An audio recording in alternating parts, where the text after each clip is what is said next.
एक आदमी ने एक बहुत ही खूबसूरत लड़की से शादी की। शादी के बाद दोनों की जिंदगी बहुत प्यार से गुजर रही थी।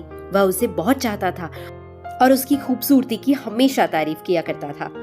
लेकिन कुछ महीनों के बाद लड़की चर्म रोग यानी स्किन डिजीज से ग्रसित हो गई और धीरे धीरे उसकी खूबसूरती जाने लगी। खुद को इस तरह देख उसके मन में डर समाने लगा कि यदि वह बदसूरत हो गई तो उसका पति उससे नफरत करने लगेगा और वह उसकी नफरत बर्दाश्त नहीं कर पाएगी। इस बीच एक दिन पति को किसी काम से शहर से बाहर जाना पड़ा। काम खत्म कर जब वह घर वापस लौट रहा था तो उसका एक्सीडेंट हो गया। एक्सीडेंट में उसने अपनी दोनों आंखें खो दी, लेकिन इसके बावजूद भी उन दोनों की जिंदगी सामान्य तरीके से आगे बढ़ती रही।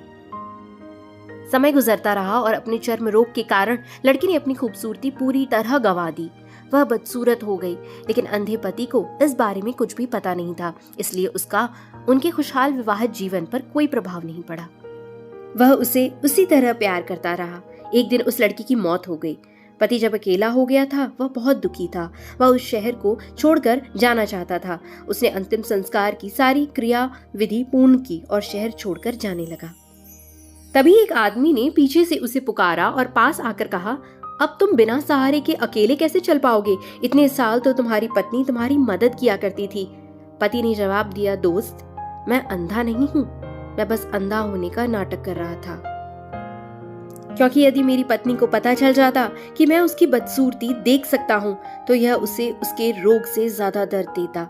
इसलिए मैंने इतने साल अंधे होने का दिखावा किया। वो बहुत अच्छी पत्नी थी, मैं बस उसे खुश रखना चाहता था।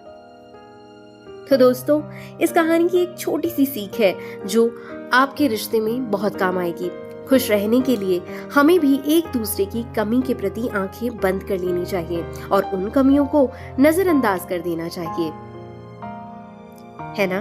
अगर आप भी मेरी बात से सहमत हैं तो लाइक, शेयर और सब्सक्राइब जरूर करिएगा। Thank you for listening.